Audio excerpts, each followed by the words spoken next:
Mallikarjuna ಖರ್ಗೆಯವರನ್ನ ಭೇಟಿಯಾಗ್ತಾರಾ DCM DK Shivakumar ಅವರು ಎಂಬ ಪ್ರಶ್ನೆ ಮೂಡ್ತಾ ಇದೆ.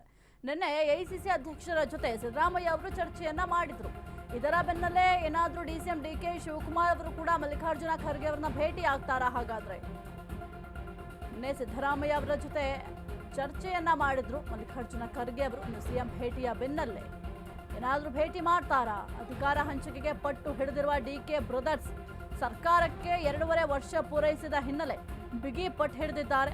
50-50 ಸೂತ್ರಕ್ಕೆ ಒತ್ತಾಯಿಸ್ತಾ ಇರುವ ಡಿಕೆ ಶಿವಕುಮಾರ್ ವರಿಷ್ಠರಿಂದಲೇ ಕ್ರಾಂತಿ ಕಹಳೆ ಮೊಳಗಿಸಲು ತಯಾರಿಯನ್ನ ಮಾಡ್ತಿದ್ದಾರೆ. ಸಿಎಂ ಕುರ್ಚಿ ಮೇಲೆ ಕಣ್ಣಿಟ್ಟು ತೆರೆಮರೆಯಲ್ಲಿ ಡಿಕೆಶಿ ತಂತ್ರವನ್ನ ರೂಪಿಸ್ತಾ ಇದ್ದಾರೆ. ಇಂದು ಖರ್ಗೆ ಭೇಟಿಯಾಗಿ ಪವರ್ ಶೇರಿಂಗ್ ಬಗ್ಗೆ ಚರ್ಚೆ ಮಾಡ್ತಾರಾ ಹಾಗಾದ್ರೆ ಎಂಬ ಪ್ರಶ್ನೆ ಮೂಡ್ತಾ ಇದೆ. ಮಲ್ಲಿಕಾರ್ಜುನ ಖರ್ಗೆಯನ್ನ ಡಿಸಿಎಂ ಡಿಕೆ ಶಿವಕುಮಾರ್ ಅವರು ಭೇಟಿ ಆಗ್ತಾರಾ? ಹಾಗಾದ್ರೆ ನಿನ್ನೆ ಗಮನಿಸಬಹುದು, ಎಐಸಿಸಿ ಅಧ್ಯಕ್ಷರ ಜೊತೆ ಸಿದ್ದರಾಮಯ್ಯ ಅವರು ಚರ್ಚೆಯನ್ನ ಮಾಡಿದ್ರು. ಅದು ಕೂಡ ಕ್ಲೋಸ್ ಡೋರ್ ಮೀಟಿಂಗ್ ಅನ್ನ ಮಾಡಿದ್ರು.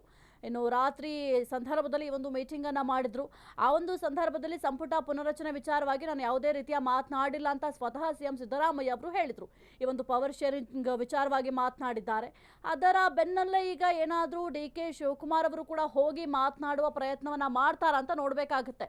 ಯಾಕೆಂತಂದ್ರೆ ಡಿಕೆ ಶಿವಕುಮಾರ್ ಅವರನ್ನ ಮಲ್ಲಿಕಾರ್ಜುನ ಖರ್ಗೆ ಅವರನ್ನ ಭೇಟಿ ಆಗ್ತೀರಾ ಅಂತ ಪ್ರಶ್ನೆ ಕೇಳಿದಂತಹ ಸಂದರ್ಭದಲ್ಲಿ ಇಬ್ಬರದು ಒಂದೇ ಏರಿಯಾ ಇರೋದ್ರಿಂದ ಯಾವಾಗ ಬೇಕಾದ್ರೂ ಹೋಗಿ ಭೇಟಿ ಆಗ್ತೀನಿ ಅಂತ ಹೇಳಿದ್ದಾರೆ. ಇವತ್ತು ಏನಾದರೂ ಹೋಗಿ ಎಐಸಿಸಿ ಅಧ್ಯಕ್ಷರಾಗಿರುವಂತಹ ಮಲ್ಲಿಕಾರ್ಜುನ ಖರ್ಗೆ ಅವರನ್ನ ಭೇಟಿ ಮಾಡ್ತಾರಾ? ಜೊತೆಗೆ ಈ ಒಂದು ಪವರ್ ಶೇರಿಂಗ್ ವಿಚಾರವಾಗಿ ಮಾತನಾಡ್ತಾರಾ? ಈ 50-50 ಸೂತ್ರಕ್ಕೆ ಏನಾದರೂ ಡಿಕೆ ಶಿವಕುಮಾರ್ ಅವರು ಒತ್ತಾಯ ಮಾಡ್ತಾರಾ ಅಂತ ನೋಡ್ಬೇಕಾಗತ್ತೆ.